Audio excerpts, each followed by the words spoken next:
Welcome everyone to F1 or F Off, your audio pit stop for F1 news and race reviews. I'm your host Gabe. And I'm Idris. Hey Idris, how are you doing today? This I'm fine Sunday. I'm cool. I'm doing well. Oh, I see you also have a coffee too. Yeah, I have. I'm drinking Uh, cappuccino today. Chai latte, which is disappearing into the galaxy background that I'm Oh using right man. now. Yeah. No, the We're listeners can't enjoy that, but I like the idea that I'm floating around in space currently, yeah. talking about Formula One, somehow breathing because I'm Yeah. superhuman. Or Ah, Superman. Superman can breathe in space. Or no, he doesn't breathe in space. He can fly through space. he He can. doesn't No, he breathe. can. Yeah, he can be in space. Hmm. Well, he's powered by the sun. Right. So it stands to reason. Yeah, that's funny. Speaking of that, I did see something somebody said, and it kind of echoes something we talked about a little bit in the safety episode. Yeah. Somebody was talking about Superman in comics and like comic movies and stories, and how like with Superman, it's always Lex Luthor and the Kryptonians, Hmm. and they always seem to pull out those as the enemies every time they do a Superman. And even though Superman has so many different villains, and then somebody commented, they're just like, yeah, no, like I have the same thought when it comes to Batman.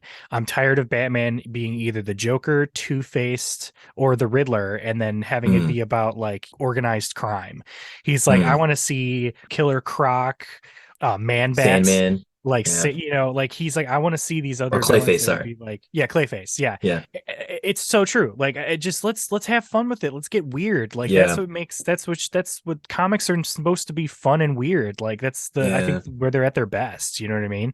I think the problem with Batman is that people, first off, it's been rebooted so many times, right? So And many every times. time there's a reboot, they always feel like they have to give you someone serious, right? That's why I really like Batman Begins, right, from 2005, where Uh-huh. Ra's al Ghul was the Yeah. bad guy, Yeah, because that's it more was different. interesting. It was Yeah, Liam Neeson, but it was yeah, interesting. Like, yeah, yeah. and it was dope. Yeah, I do not actively dislike that one for very much so. I mean, even though I've said like 89 is still my favorite, Yeah, yeah, and like, hey, like say what you will about those really bad ones with Clooney and Val Kilmer, but yeah. they tried to do Poison Ivy, and Uma they Thurman, tried to right? do, yeah, Uma Thurman, and they tried to do Arnold Schwarzenegger as Mr. Freeze. I mean, Yeah, yeah, it was not really, didn't really land, but like I applaud their attempt. You know what I mean? yeah, Like I really applaud that they tried something different than just, the Joker. yeah. Even Batman Returns, great movie. And Danny DeVito is the Penguin. I mean, it's Mm, one of like my childhood memories, yeah, sort of they unlock every time I see that one. It's also yeah. it's more Tim Burton-y than the 89 Oh, one, even though, absolutely, yeah. absolutely, yeah. But And it anyway, just looks creepy. speaking of controversial opinions and controversies, Let's go. that is our subject of today's episode, is controversies and cheaters actually in Formula One.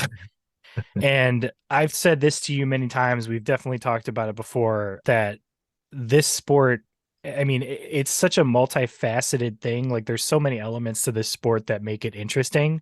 And Yeah. we've already gone through a bunch of them, from their history and the technical innovations and all that stuff. But sometimes even just the craziest stuff, the stuff that's almost like film worthy, are the Yeah. big controversies and the moments where people got a little cheeky behind the wheel and tried to steer the sport or steer the race in their favor, in whatever sort of ways. Hmm. When it comes to sort of controversial things in the sport, Idris, like where do you sort of find, I feel like there's definitely a distinction between sort of political controversies, like things that were done either behind the scenes Hmm. or stuff that's like team dependent, like team orders or something. And then there's controversies that I feel genuinely put people in danger, Yeah. like when drivers crash deliberately, or like make a hazard on track in order to try and create an outcome. And it's like, Hmm. do you feel like when it comes to those sort of things, do you feel like the punishment needs to be, but obviously punishment should fit the crime, but like do you think that like there should be, make sure that there is a more significant punishment for things that actively put drivers in danger and people in danger, if it's going to be that sort of situation? Yeah, absolutely. Right. I mean, there's no reason someone should be deliberately crashing. What I mean, even if it's just themselves, right? Like, let's say I'm going to crash into the wall to ensure that I get a certain position in qualifying. That's Right. messed up. That's messed up because that's against the spirit of the sport, and you're not allowing competitors behind you to finish up their hot laps, right? Right. And let's say you're actually deliberately trying to crash into another driver. That's wild. Like something's you have a screw loose at that point, right? Because Yeah. you're actively trying to inflict harm upon someone. And that's actually an interesting one because we have a couple of incidents that are Oh about yeah. just that, right? And I think when I say deliberately crash into someone, I think I'm more speaking about like, let me just torpedo my car into Mhm. another car, just to take them out. Like that, Mhm. that is wild. That Yeah. I don't think we've ever seen that in the sport though, right? Maybe we have, maybe in the Oh 50s, something. well, I mean, what's funny is like we talked about Michael Schumacher being one of the Yeah, goats of the sport. It's not really an argument that he is. You don't get 7 world championships and then, are just considered like a nobody. right. But I would say if there's anyone, there are several instances that like just doing the research for this and kind of freshening myself up. I mean, I had a lot of memories of this sort of thing, but Mhm. like Schumacher he was famous for deliberately crashing and try or attempting to take out a teammate to decide a championship. He's not the only one. I mean, like let's start with like pretty much I would say the first really early example of that was famous, which was Alan Prost and Ayrton Senna. I think we talked about this a little bit in our rivals episode. What's interesting about this situation is that it sort of has a like a yin yang sort of aspect to it where Mhm. in 1989 in Japan, once again it was the deciding race for who was going to be the championship, and it was between the two McLaren drivers, right?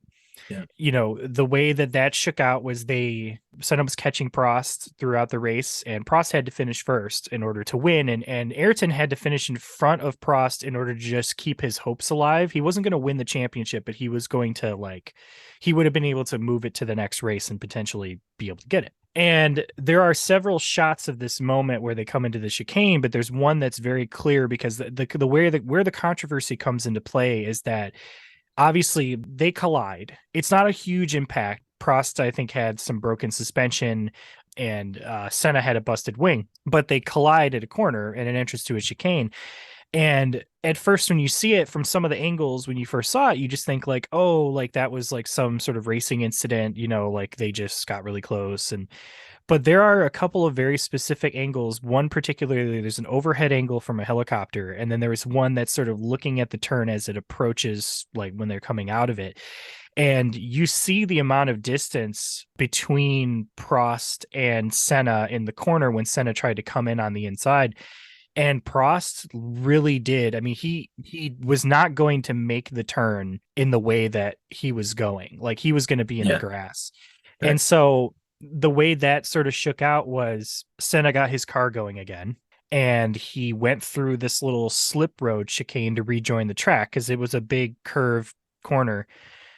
He rejoined, he won the race, which is phenomenal Yeah, comeback. It was like a huge turnaround. But what happened was Prost went to the governing body or the race director, and he was like, hey, like, he complained about it, and they really came hard down on Senna on that one. mhm. He was given he was fined $100,000. That's He early had 90s a money. Right. He had a 6-month ban on his racing license, and he was labeled a dangerous driver for That's that incident, insane. which is That's crazy to insane. me because it's like he was also stripped of that win because they said that he didn't respect the distance of the race, which everybody was just like, are you kidding me? Like the whole reason for that slip road is you to be able to re-enter the course safely.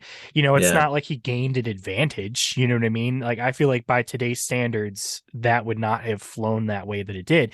But yeah. that's sort of where like example of the politics of it. I mean, that specific incident, I think today would be considered just, well, okay, not specifically the bump between Senna and Prost, but him exiting on the slip road. That is a normal way to re-enter the track, Right. Like Yeah. you don't gain an advantage from that, right? You're actually at a disadvantage, right? Because Yeah, exactly. you have to add extra distance to your lap. So it's funny because with that particular event, what ends up happening is we kind of see a replay of that the following year, right? Mm-hmm. Yes, And same circumstances except like the roles are championship reversed. flipped, and Prost was in the Ferrari instead of a Right. McLaren. And so when it happens that time, part of me wonders if the FIA did not act on either driver in that scenario because the previous year Senna had won the race, but it resulted in such an overstep of the application of rules Mhm. on the FIA's behalf there's probably like a lot of pushback. A lot of people were probably like, "What the heck? He's getting fined, and you are banning him for 6 months." And I think Mhm. did they strip him of the race win too, or was it In was just those in two? '89. Yeah, when Yes, Cross yeah, turned into yeah. He Senna. was Yeah, disqualified from that race in right. '89. So he loses three major things that hit him, right? And then kind of tit for tat the year after where the rules are reversed. And maybe the FIA is kind of like, all right, we're going to keep mum on this one because we clearly overstepped last year. You know what I mean? So I think there's that element to it as well, right? Yeah, I feel like, it could have been an instance. I mean, so obviously in 90, Senna basically said, okay, like in the first turn here. I mean, for one thing, there were two events that led up to this point. In the drivers briefing before the race, they had talked about Nilson Piquet brought up an instance about being able to go through that chicane. He like, talked about it, and he got all the drivers to agree that, like, if you go through that chicane, you're supposed to do that as a safety measure and you shouldn't be penalized for it. And everybody agreed. And Senna walked out. He got up and he said, "This is ridiculous. You notice I didn't say anything. Somebody else brought this up, and you see everybody agreeing." He's like, "Last year was really, really bad for me. I'm not going to sit in the rest of this, meeting." And he just stormed out of the meeting. Yeah. So that happened. The second thing that happened was they put him on the dirty side of the track, which is the track that the cars don't drive on. So it's a lot Right. dustier and it's not as grippy. And he was Has on pole. marbles from the tire. Right. And he was on pole. So like he wanted the better part of the track as he felt he earned it. And I think that's reasonable. So basically, I understand his mindset when he Yeah. says that, he was not going to allow Alan Prost to enter that first corner in first. And so, Yeah. and, he said he saw a gap, he went for it, and Yeah. like Prost made the turn and they just collided. Yeah. And I think you're right. I think that at that point, I feel like maybe the race directors were sort of like realized that this had gotten to a point to where it was just Yeah. it was such an intense moment that the best thing to do was just to let it lie, let the Yep. drivers sort of recover what they're going to do. Because I feel like if they had tried to punish again, or if they did anything, I think that would have continued to sour the relationship. And Yeah. I would feel like, maybe they had worried that they would drive Senna away from the sport. And he was such a huge figure in that sport at Oh that yeah. time that it Absolutely. would just for the sake of the sport, they kind of want to have him go, which is also interestingly enough about that mentality, because that sort of is echoed in the instant with Hamilton and Max in Yeah. 2021, where, they did that whole thing where they let the drivers, race one racing lap at the end for the sake of the sport. And it's Yeah. such a weird sort of thing where to think about, where it's like technically this is a sport, but like it's entertainment, right? And so Yeah. you have to strike that balance between adhering to those rules and also finding a way to still make it like a competitive thing and like allow the competition to happen. Right. So to go back, you asked a really good question at the beginning of Mm. this, where you said there's so many different influences. What do you think what should the punishments be for these kind of things, Mhm. right? Yeah. And when it comes to Formula One, there's so many scandals and things that just pop up that are just like, wow, that's crazy. Like, are we going to do anything about it? Yeah. And the ones that I always keep coming back to are the really, really big ones that are like societal in nature, right? Like, I don't think we have this one on our notes, but there's a war going on between Russia and Crimea, not Crimea, sorry, Russia and Ukraine, right? Yeah.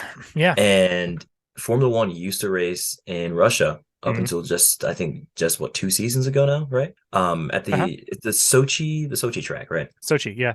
Where they had the Winter Olympics in Russia a few years back, and FIA was like, "Nope, we're pulling out of that race. We're not gonna be associated with that." Mhm. And oh, sorry, Nikita Mazepin, who's racing for Haas. Yeah, sorry, yep, you're booted from the team because you have Russian dollars associated with you, and Yep. also you spin a lot. So we're not gonna keep you in the team. So Mars' I spin. It's so ridiculous. It's funny. It's just like you think like, oh, he does it once and then you give him that nickname. It's like, no, man, yeah, that guy spun all the you time. spin And my it's hair like, right around.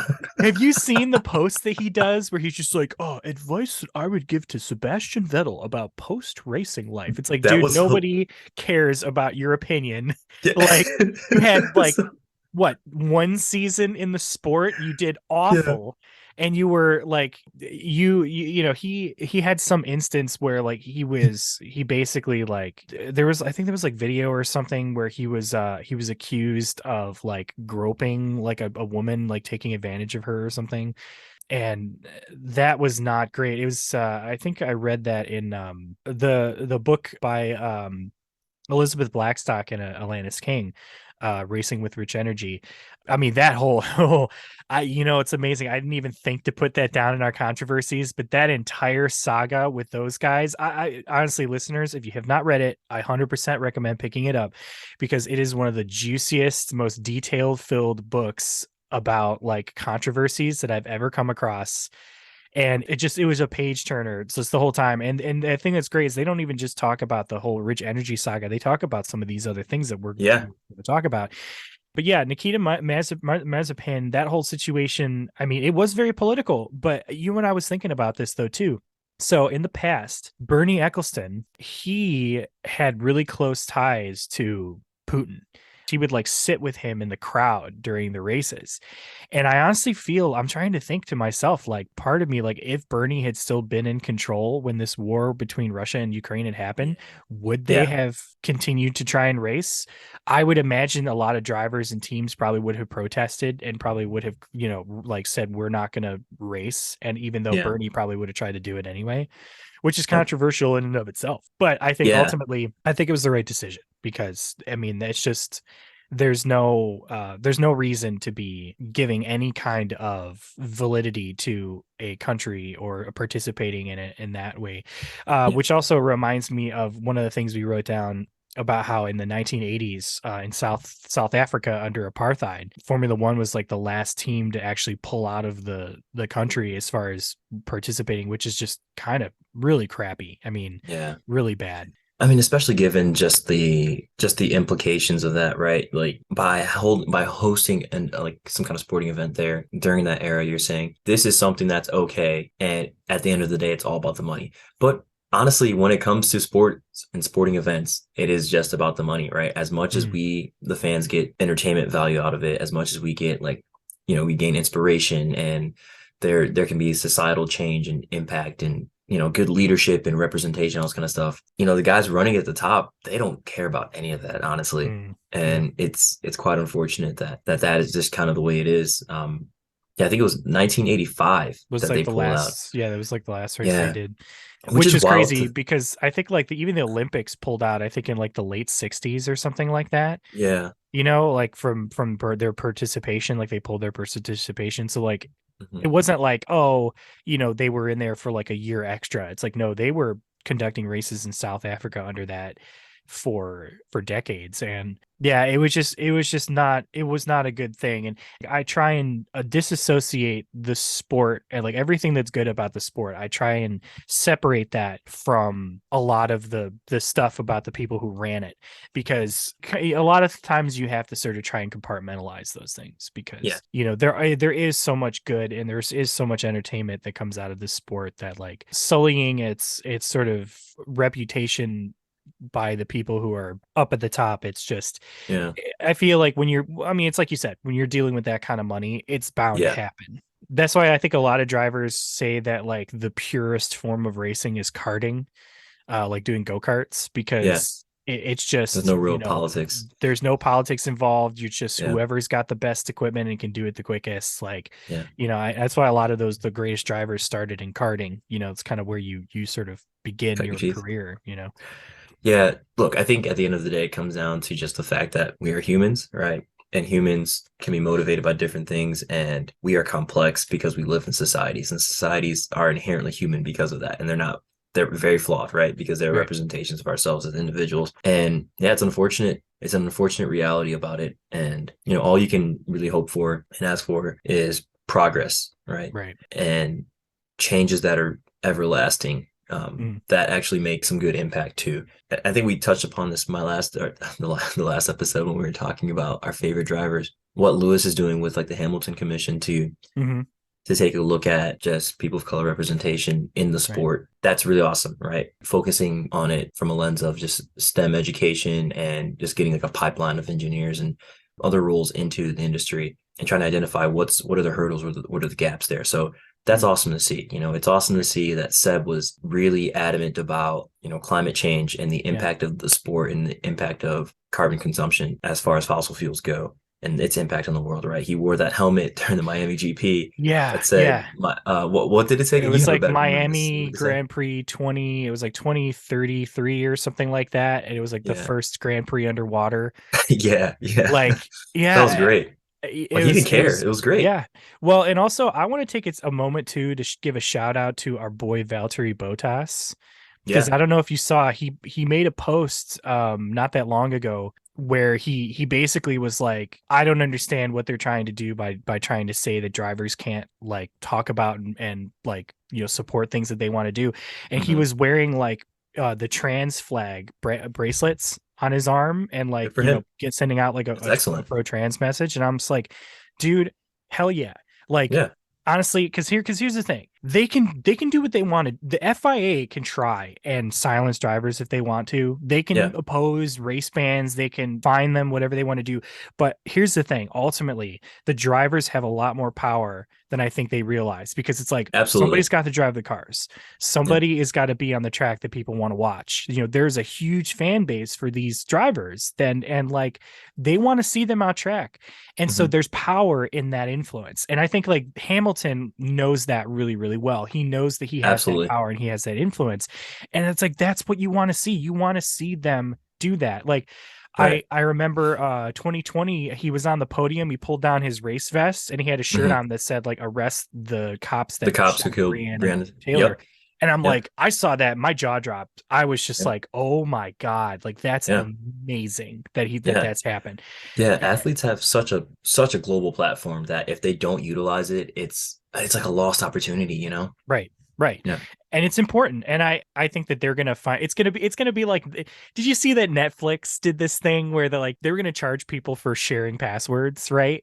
And you were Yeah. gonna have to like every month like check in your credentials or whatever.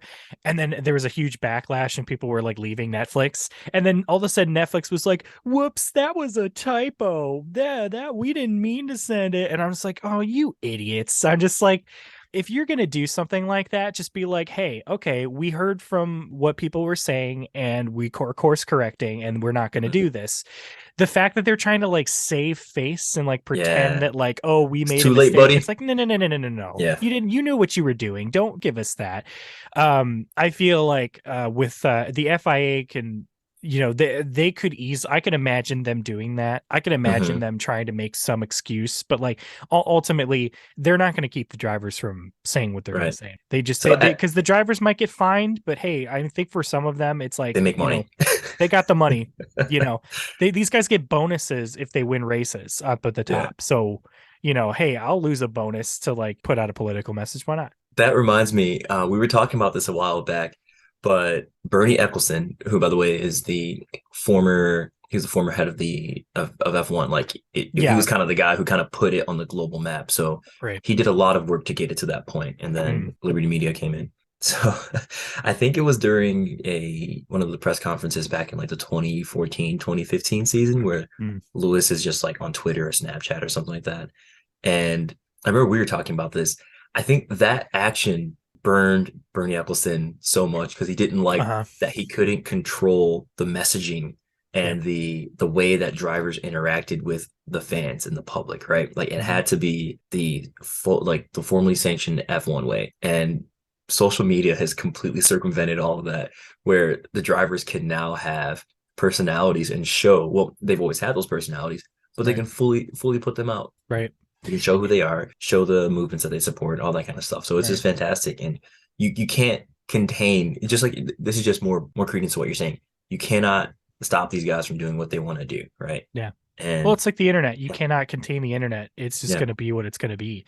And I yeah, mean, it's a double-edged sword in that way. You know, I feel like freedom of expression is, you know, is important across the board. yeah, Because I believe that in the perfect sort of set of systems that, you know, the society as a whole, the social network of human beings generally is going to, they should be the ones that really police behavior. You know, it's like when somebody decides, oh, I'm not going to make a cake for these people because I don't believe in their lifestyle or whatever, you know, it's like, okay, you have every right to do that, but you have to understand that there's going to be some, you know, social consequences to that you're just going to have to deal with. You know, and honestly, speaking of consequences, the one thing I do want to explore is the all these different sort of instances of things happening in the sport that had a consequence to happen about them, right? Some were small, some were big, some feel kind of unnecessary or a bit of an overstep, but there's also some that like it's weird that Formula One has a hard time of applying its punishments evenly a lot of times. So true. So true. And there's some stuff where it's like you think like, oh, a team's going to get away with it, but then right at the last second there's some detail that comes out that nabs them. One example of that is in 2020 the Racing Point, which was basically, it was formerly Force India, and Mhm. then it was bought out by Lance Stroll's dad, who's a billionaire guy, The Lawrence Stroll. fashion, He's a by the fat way. he's a fashion Yeah, dude. yeah, it was let me just look it up real quick, but from what I recall, yeah, yeah, Wow. the bulk of Stroll's fortune comes from selling his shares in the American fashion brand. Oh, Michael Kors. Oh my God, he's tied to Michael Kors. Yeah, so fashion industry, dude. Wow. And I never would have thought. I just Yeah. assumed it was like oil or something like how all these guys always He get it. just he just looks like a comic book villain. Yeah, yeah, yeah. But so he purchased a controlling stake in Force India. Mhm. And then what they did was, so they sort of had to, they were in transition of sort of figuring out what they were going to do for their, their next car. And what ended up happening was they came out with a car. They were like, well, okay, we can't like expand all this time to try and, sort of sort out what we're going to do as far as like developing the car. So they literally just, it's like they just got tracing paper and they just traced the previous year's like championship winning Mercedes and just showed up with that car. And Control C, Control V. it was called the pink Mercedes.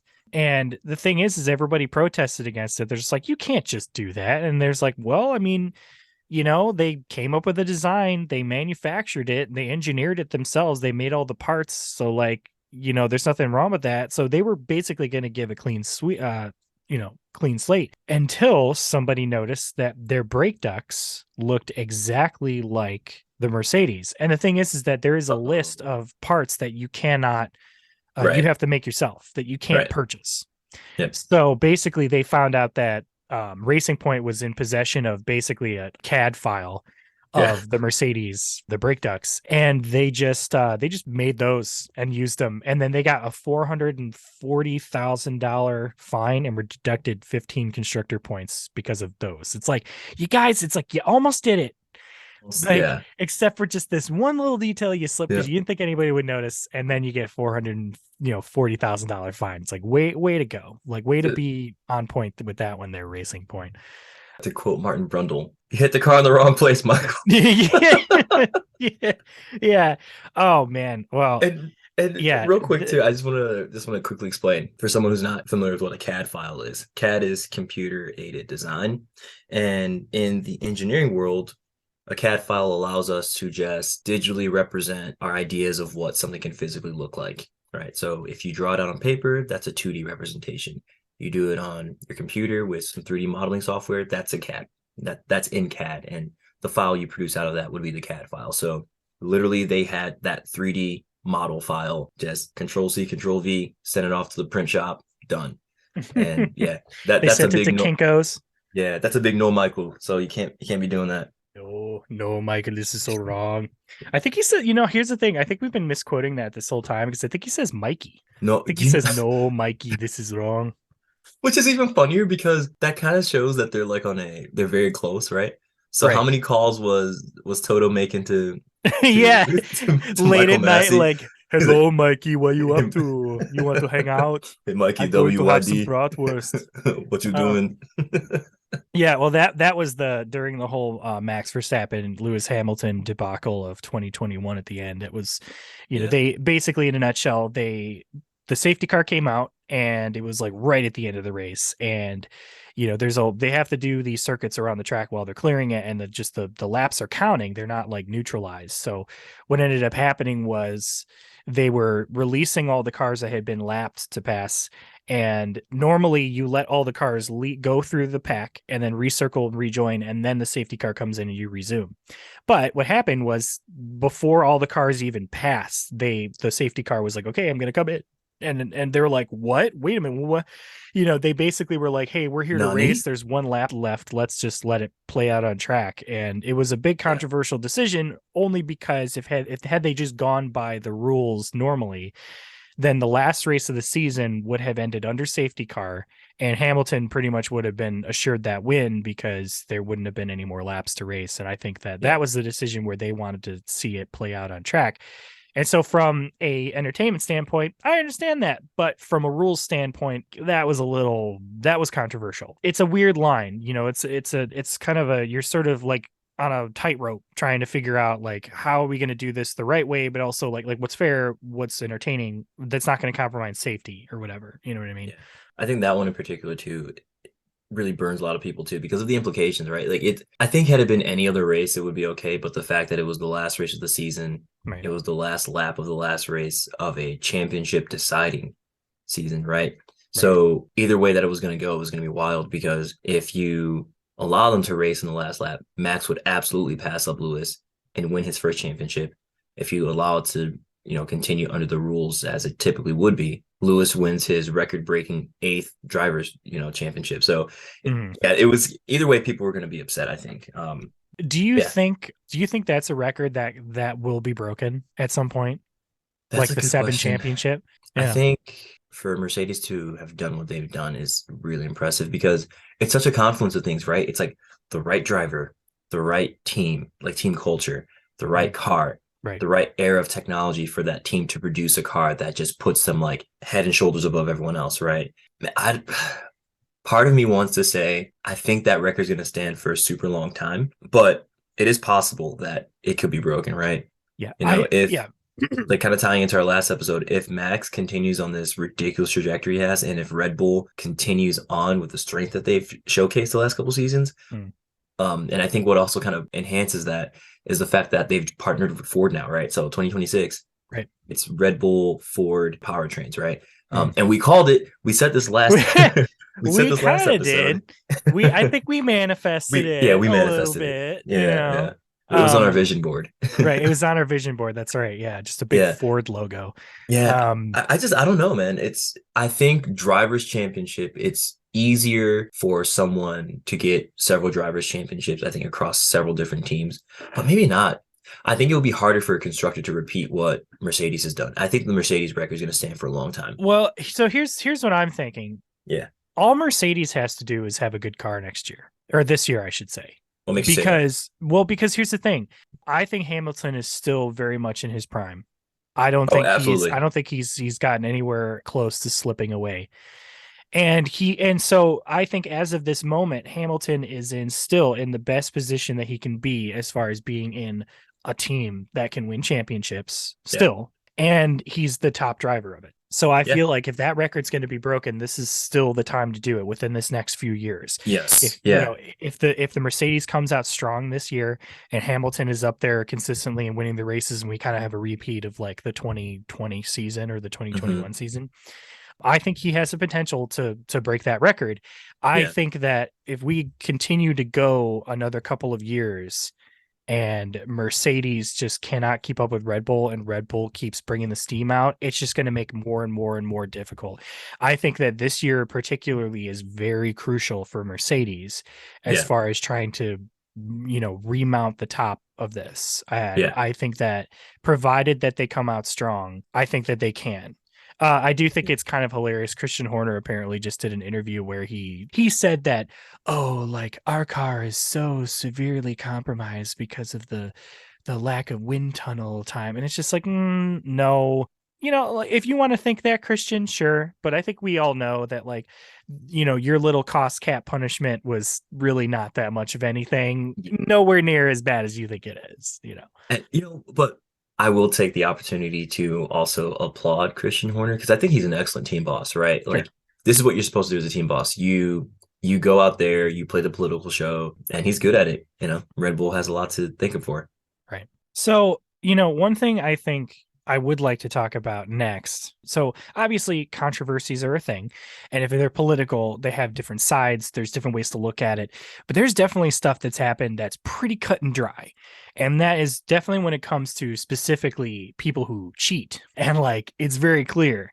obviously Formula One throughout its history, I think we've talked about before, you have a lot of different rule changes. You got a lot of different regulation changes. Components on the car change, power plants do, and it's for a variety of reasons. Oh, there's been changes due to safety, there's been changes due to lack of excitement, there's been changes due to environmental concerns, which they're doing now, like moving towards completely sustainable fuel sources and stuff like that. But along with that, when the teams have to sort of adapt to those changes, there's a lot of times the teams that are, especially if they're further down the border, they have a hard time adapting.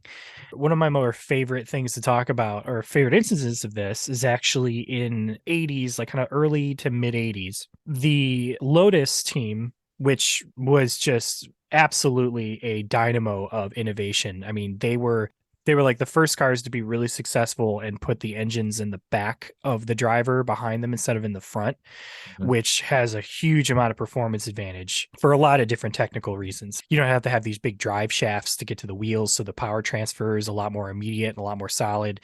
The weight distribution in the car is more centered, it's lower. That's what you want. You want the weight, majority of the weight in a race car to be in the center of the car, not at the edges.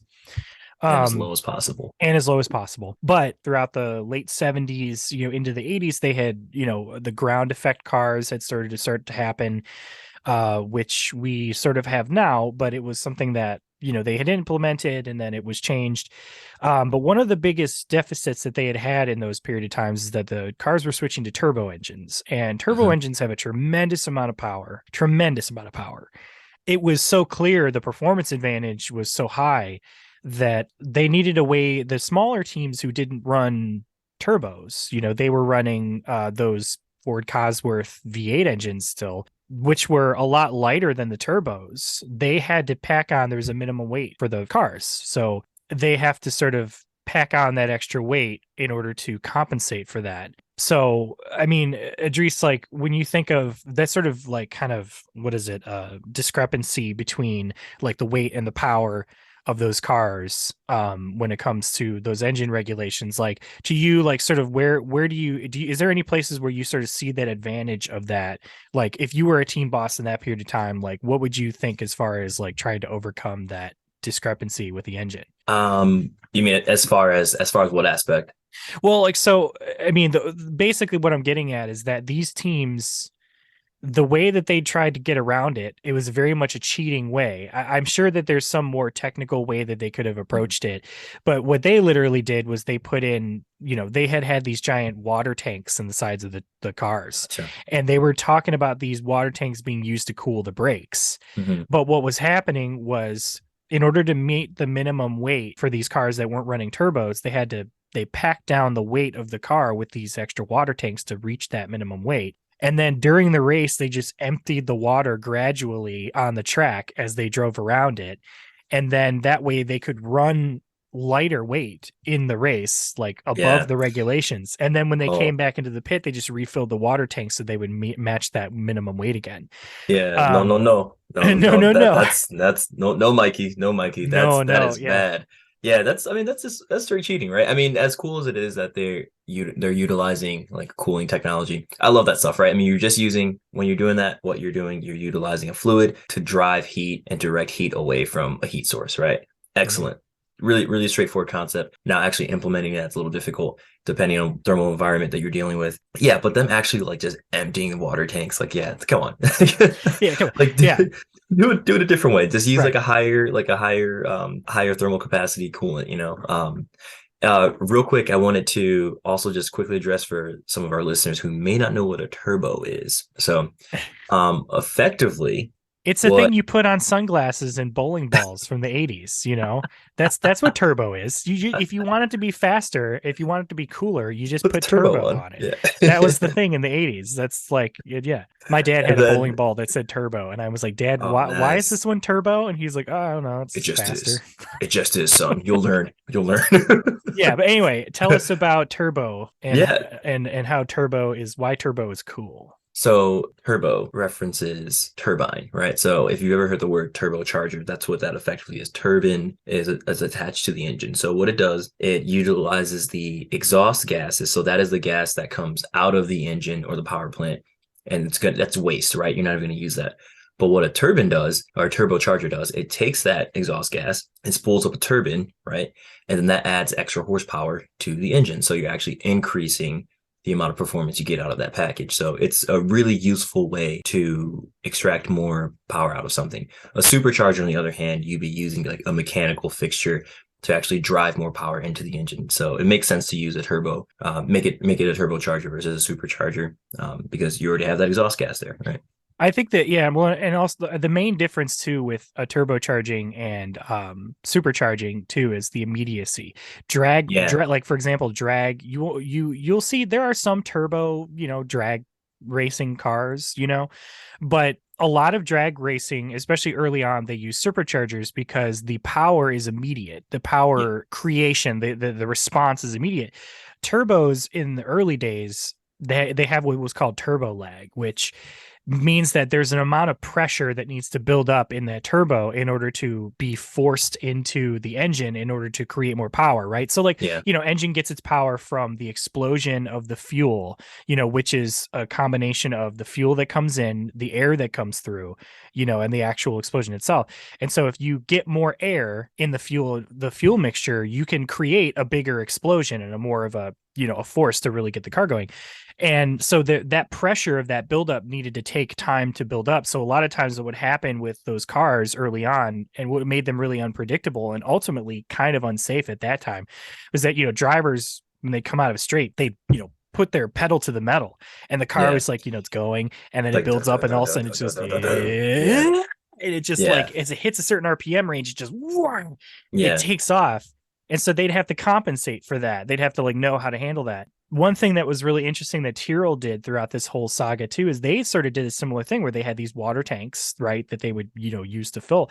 But to get to that minimum weight, they filled the water tanks with lead shot. Like Let's they put go. lead shot in it and they would lace the lead shot with like basically like high octane. It was like octane boosting aromatics Yep. that basically would just add more explosive nature to the car. It would add more potency, and and they was so they could run that power and also be underway. It's like, no, you're not Yeah. supposed to be doing that. That's really dangerous. They were Also, disqualified from that whole season for that, and the I, drivers were banned for the last three races from that. And it's like, oh man.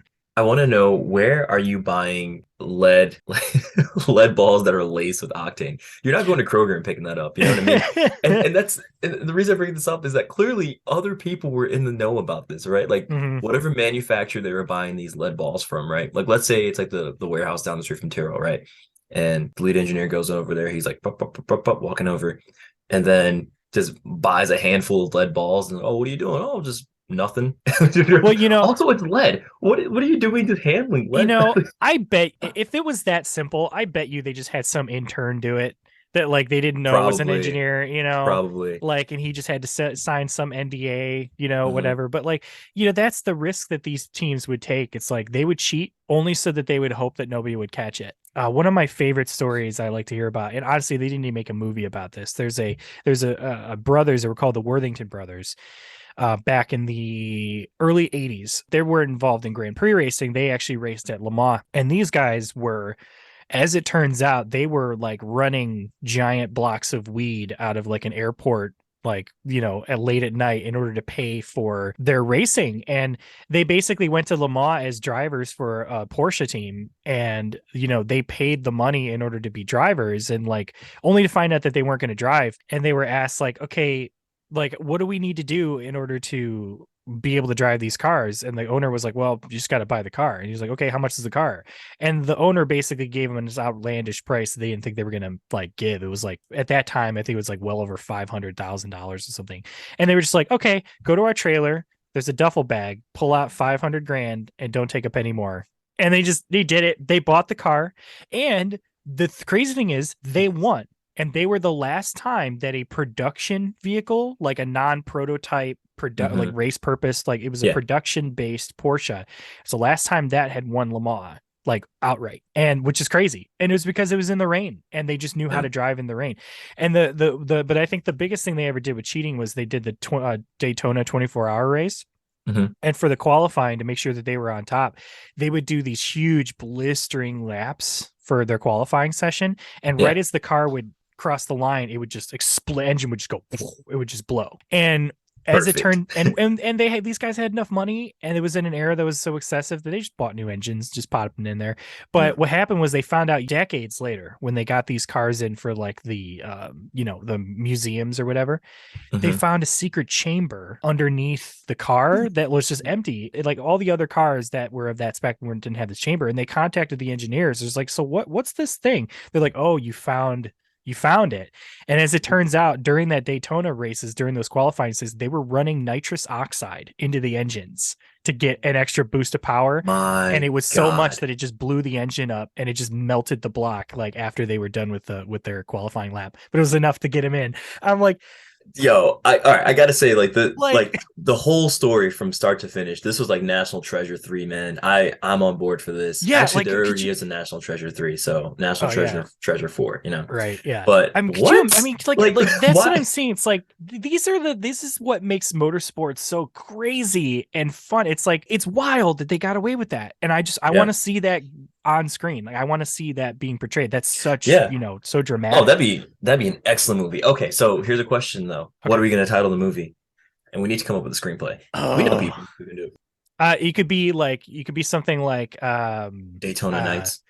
no, it's something like maybe like weed at Lamar or maybe like not a just call it like something like interesting like not a penny more or Mm, La uh Baked. or it could just be if it was nowadays it would just be called like Worthington. They would Mm, just do that like the Worthington brothers, but it would just be like Worthington. hmm Yeah, or yeah, I don't know, but there's so many wacky wild stories across the world of motorsport, which also makes me think of something I was going to say as well. There are several things that are, I wouldn't say they're not controversies and they're not necessarily cheating. It's sort of like conspiracy theories, right? That are like Mm, sort of have some okay. evidence to back them up. And one of the things I thought was really fascinating, especially when I started watching the sport, hmm I was definitely interested in the history of it, right? So I was going back to like watching old Grand Prix racing footage and looking up those cars. And one of the things it's not really confirmed, but it's pretty obvious of a conspiracy theory that I mean there's certain evidence to sort of validate this. So, post World War One, obviously Germany was hit with a restriction on the amount of tech abilities and like technology was allowed to develop. It couldn't have an army, it couldn't develop weapons, it couldn't develop a lot of things like tanks and stuff. They couldn't really do much of that, right? So obviously Mr. Crappy Mustache shows up on the scene in Germany in the 30s, and he decides that he's going to invest all this money into Germany and all these different avenues. And one of the things that he did was he sponsored the Mercedes team outright. They had government funding in the 30s, and a part of this obviously was to show the grand power and dominance of Germany, but it also was a sneaky kind of way to develop engine technology that they literally just took straight out of those Grand Prix cars and put into like the fighter planes and bombers, because there's a lot of parallels to where like the engines, how they were used and like what was in there, like direct like fuel injecting or like just the side, like the actual like blocks, like the engines themselves and like the amount of power, the amount of cylinders, certain techniques, like a lot of that was developed through Mercedes from all this government spending to just create these hugely dominant cars Yeah. with these big old powerful engines. And that was always fascinating to me that like you have this situation where motorsport is being utilized to circumnavigate this sort of R&D political program. restriction that was put on. Yeah. It's really wild. And then what was interesting that after that, apparently there was a top secret document that the British crafted, when they were plundering sort of Germany of like all this sort of stuff, and they were like, getting rocket scientists and all this technology and stuff. Apparently, England got a hold of like a documents that basically was the engineering sort of template for those early Mercedes Grand Prix cars in order to try and figure out how they did it so that they can dominate Formula One going forward, Hmm. which was wild. Like they had a whole it was a top secret document. It was called like the research into the domination of German Grand Prix cars through the 1930s or something. It's really wild. This is an aside, but I always thought it was really cool how like aircraft back in the World War I days were just like car engines, right? Just rotary car engines, and using the same kind of technology. Obviously, of course, before the advent of jet engines, like post World War II. But yeah, it's just really cool to see how those industries kind of like walked hand in hand together, just motor racing and just the early aviation Well, industry. yeah. Well, there's a That lot just of using it as a research and development program is just Mhm. such a cool way and smart way to do it, right? Right. Granted, yeah, they had a lot of politically they were restricted on the type of development they could do, right? So Mhm. yeah, that's Yeah, cool. well, there's a lot of parallels. I mean, not even just engine development, but like airplanes, like the entire idea of like downforce ground effect.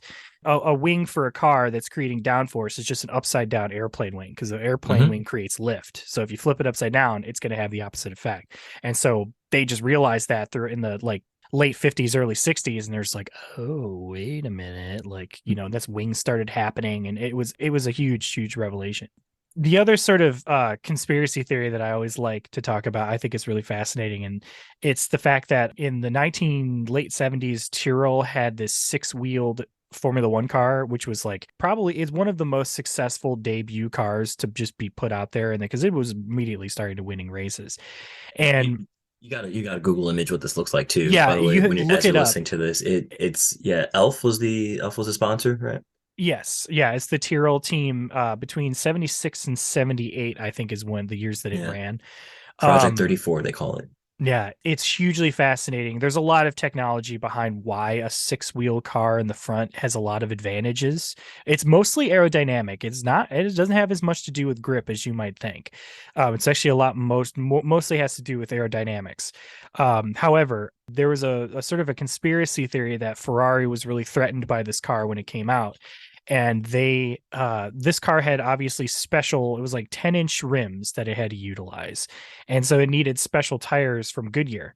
And Ferrari had apparently had ordered a bunch of prototype tires from Goodyear and like paid them a lot of money to like do it. So Goodyear basically told Tyrrell like we can't make any more tires for this car. And apparently Ferrari did that specifically to sabotage that car so that they couldn't continue to use it going forward. And Ferrari never even apparently used the prototype tires that they paid Goodyear to do. They just did it so that they would prevent them from making tires. That's See, fascinating. I think Like, this one in particular is really interesting because it's not outright cheating, right? It's like right, yeah, it's it's just like kind cheating. of, It's a dirty side move, and it makes more for like a funny historical type of discussion like this. right. They didn't actively like harm anyone, Right, as far right. as like It life was just goes, to but sabotage a car. yeah. Yeah, it's like that's one See, of this those is the stuff instances I'm down where for. right. It's one of those things like it doesn't actively put anybody in danger. Therefore, it's like, oh, like it was weird and it was kind of a cheeky move, but it just sort of goes into sort of the weird kind of games that the teams will play versus each other, when it comes to certain situations. But I do think like going back to some of the more kind of political things that we can talk about. I mean, there are some instances. There is one instance that I think I'd like to talk about.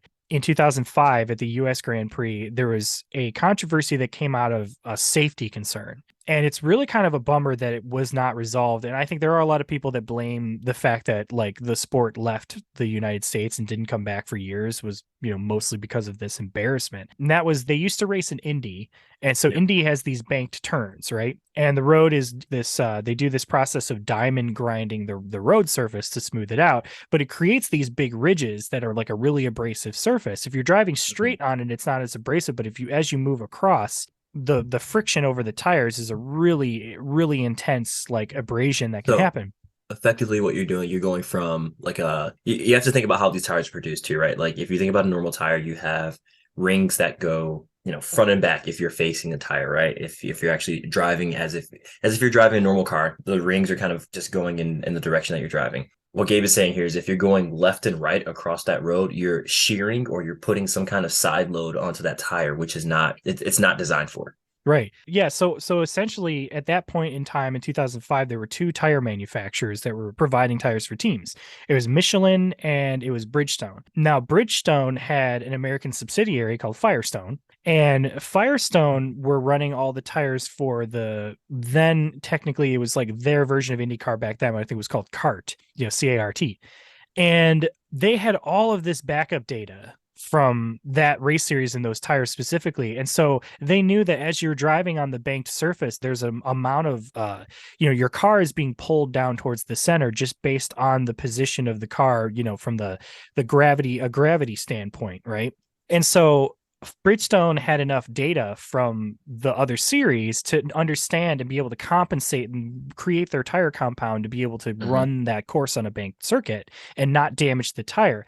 Michelin did not have that data. So what was happening was that the Michelin tires were having these massive punctures that were happening as they would go across the surface, and it was really dangerous. Ralf Schumacher, I think, had a big puncture and spun out in a practice session at high speed.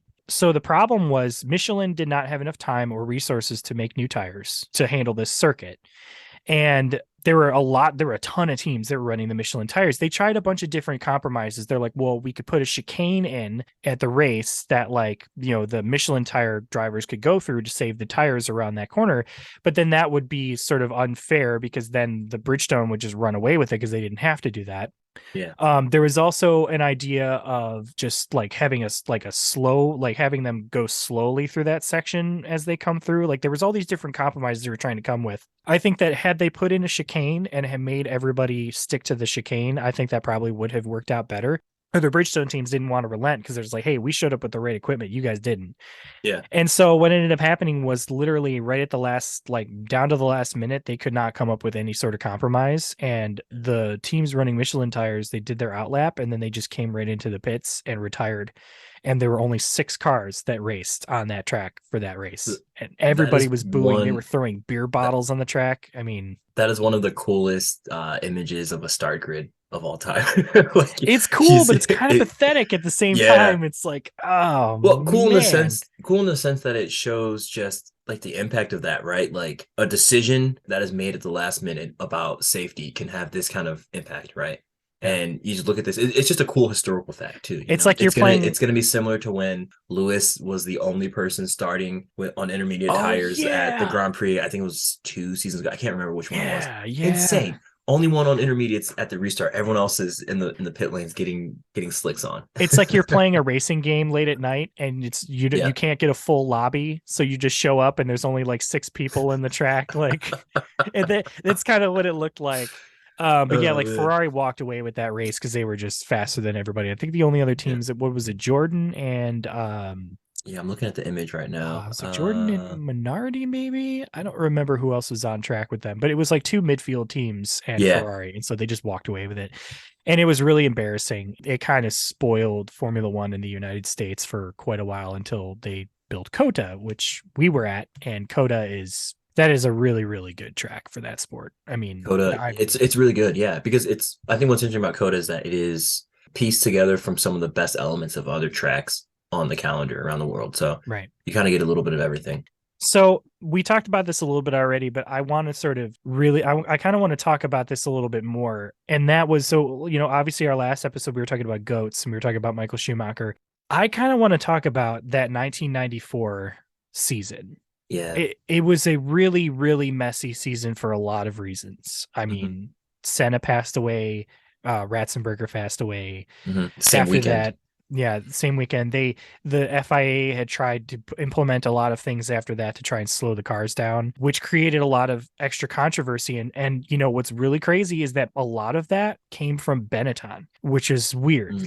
There's an instance where this is before Senna even died too. They had an instance where Senna came into pit, Benetton came in behind him to pit, and the Benetton ended up leaving the pit lane earlier than Senna did, even though he came in first. And it wasn't like he had a bad pit stop. They thought something was fishy, and then what ended up happening was there's a famous picture of the Benetton on fire in the pit lane, and it had turned out is that Benetton tried to cheat by taking the fuel filter out of the fuel line, and that allowed the cars to be refueled 12% faster And so like not only was they were trying to get a performance advantage, but it put a bunch of people at risk. So like that was one thing, right? They got banned for a race for having illegal floor. There was a race where Michael overtook his rival during a warm-up lap and that got black flagged, and then or like he had to do like a stop and go penalty, which he ignored, and then got back black flagged and then got like a 2 race ban. That whole thing was wild. And then it ends with that moment that we've talked about before, which is the first time Michael Schumacher tried to seemingly deliberately drive into another person. And that was with Damon Hill, where Michael was ahead. He was going to win the championship. If Damon Hill didn't finish, then Michael was going to win it. And Michael ran wide. He like bumped into a wall, crashed, hit his car. And then Damon tried to come and pass him, and he just turned in on Damon Hill and ended up flipping like his Benetton and broke Damon's car. And then Damon retired, and then Michael won the championship. So it's just like that entire season. I mean, A it lot was going just on. like there's so much happening. And then, and then a couple of years later, Michael runs into Villeneuve and during the European Grand Prix. And when I was putting together this controversies list, I was amazed at how many times Shumi showed up on it for different things. You know what I mean? Yeah, Like, we were just talking about this the other day about how as phenomenal as a driver Michael Schumacher is, and how much of a legend and goat of the sport he is. Yeah, he definitely pops up on this list a lot, and not for the best reasons, uh-huh. unfortunately. And that doesn't. I don't think I'm saying this to say that this speaks volumes about his character or anything like that. No, it's just I think when you're racing, sometimes you can do things in the heat of the moment that you probably instantly regret, and Mm-hmm. I think he's done a handful of those of those things. Right. Right. So, I don't know. I think you can give him that excuse where it's like he's in the heat of the Sure, moment, stuff's happening, and he just sort of like caught up in that moment to try and get that done. But I will say the sure. one thing that was definitely not in the heat of the moment that was very much premeditated and planned, which was also very dangerous, was Crashgate, which Yeah. involved Nelson Piquet Jr., where he deliberately crashed his car at Singapore, which was actually the first Singapore race, I believe. It was the first nighttime race. Mm. And he crashed his car deliberately to try and pull out a safety car to allow Fernando Alonso, who was, at this point, Renault was not a winning team. And so they had this opportunity to win that race by making sure that Alonso was in a good position to finish and get a free pit stop, basically. And he deliberately ran. Nilson Piquet was his team, junior, who was his teammate, drove into the wall at like the start finish straight to bring out a safety car.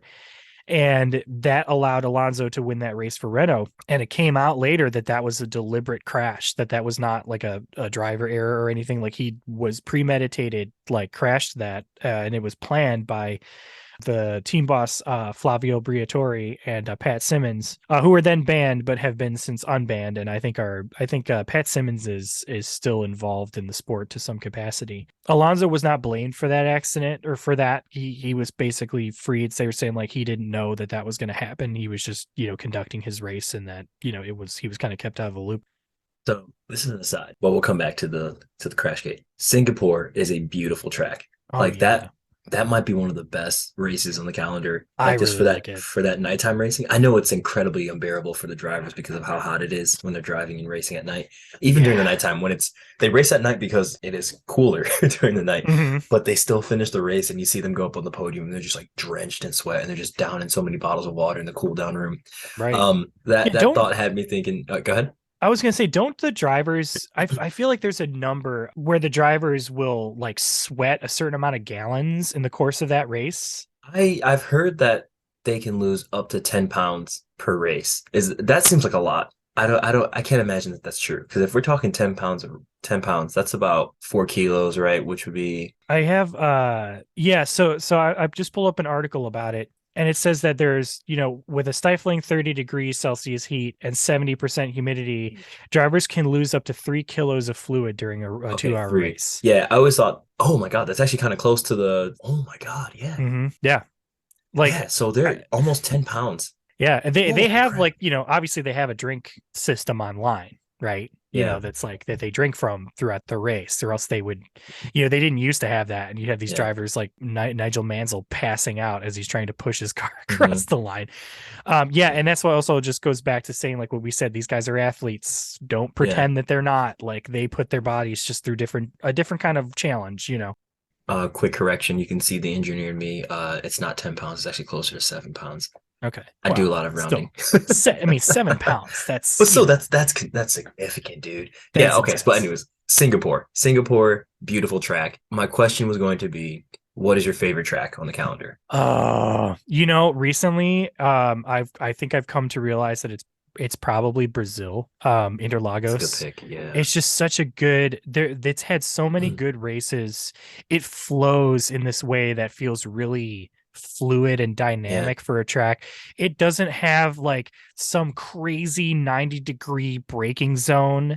You know what I mean? It doesn't look like a square like this Vegas track is looking like. Oh, I Vegas mean, looks so lame. Oh my God. I know it's like you can only do so much with the streets, but like when they used to race in Vegas, they literally created a track in the Caesar Palace parking lot. And Hmm. it's like, want to get, I don't know, maybe do something like that, like incorporate a portion of it. Who knows? Like, or just, you know what? Just build a track at Vegas. Like you got enough land out there. Like Have the just money build a too. circuit, but don't have the same dudes that have been building these circuits like do the same things all the time. Like there's like they do long straights, long big sweeping corners that were like Hmm. huge circumference corners, and then like just a heavy 90-degree angle braking zone. And it's just Interlagos feels like a roller coaster. Like everything Hmm. just there's a lot of terrain, elevation Yeah. change, smooth swoops. The how they enter back onto the straightaway is really pleasing. And also it's a fun race to drive on if you're playing a driving game. It's actually a really, really fun track to Yeah. actually go around as well. But yeah, I would say it's probably Interlagos, followed closely by Circuit de Catalunya in Spain. I actually Okay. kind of like that circuit a lot as well. Yeah, you mentioned that a few Um, times. yeah. What about you? What's your track of Hmm. choice? I really like Silverstone. It's fun. Mm, I think I just like how it swoops. Suzuka's fun too. I like parts of Monaco, but yeah. Monaco overall is kind of it's kind of a procession. But yeah, I think I picked those as like my favorites on the calendar. Yeah. They're all really fun. I get excited for Monaco every year just because I think it's a beautiful track and it's Yeah. just very iconic. But yeah, there are some, and honestly, I don't miss the Russian GP because that Sochi track was never really that interesting to me. Yeah. Oh, Yeah. you know what track I really like? The Red Bull Ring, Austria. That one is fun. That one has a really good one. Something about racing through like the European woods is really Hmm. cool. Yeah. It has that thing that kind of Coda does where it sort of has the elevation jump and then a Hmm. turn sort of Yeah. thing. Because like also, I mean, we could say Coda is a really good Yeah. track as Oh, well. Coda's up Although there. Yeah. I will say that the first half of Coda is really good. The second Mhm. half, not as good. It's Hmm. like it feels like a sequence of corners that are more or less kind of the same. The Hmm. beginning of it's really good. Like you have the run Yeah. up to the hill, the turn that comes down, those big swoops, and then like the kind of Swoop. elevation changes that come up and around, and then that long straight that comes towards the back. But once you get Yeah. towards the end of it, it's just sort of like, and I'm like, okay. Um, I saw a funny TikTok, I think, or like it was a something on the internet, but they had like it was a mechanic and they had like a belt, and they're just like, this is how you like make a F1 circuit, and he just threw the belt on the ground, and like just how it landed and the curves of it. I'm just like, you know what? That's actually a really good looking track. Like, I'm not gonna lie, like, and also it reminds me one of my Yeah. favorite features of Gran Turismo 6 was they Yeah. had a custom course builder that you could make. It was either 6 or Hmm. 5. I think it was 6. It was just a sequence of numbers you put in to like how many turns, how intense those turns were going to be, and how wide the track was going to be. But you could Okay. just put these numbers in and it would just make a circuit. And it was like a Yeah. custom circuit. And I remember like nobody talks about that as being like a thing, but like that was just so cool. We're gonna have to do an episode where we talk about circuits. Well, that might Oh, come throughout this year once we kind of go through it. So like, absolutely. Absolutely. all right, well, thanks everybody. That was our episode about controversies and cheaters. And I'm just gonna say this is my advice to you: do not cheat on things Yeah. Don't if cheat you don't want a 2 race ban. or you'll get a no, Mikey. Okay, yeah, no, no, Mikey, no, this is wrong. I'm pretty sure it's Mikey. Hey everyone, thanks for listening to F1 or F Off. You can find us anywhere you listen to podcasts. If you want to hit us up, you can find us on Instagram at F1 _ or _ F off and on Twitter at F1 or F off. Thanks.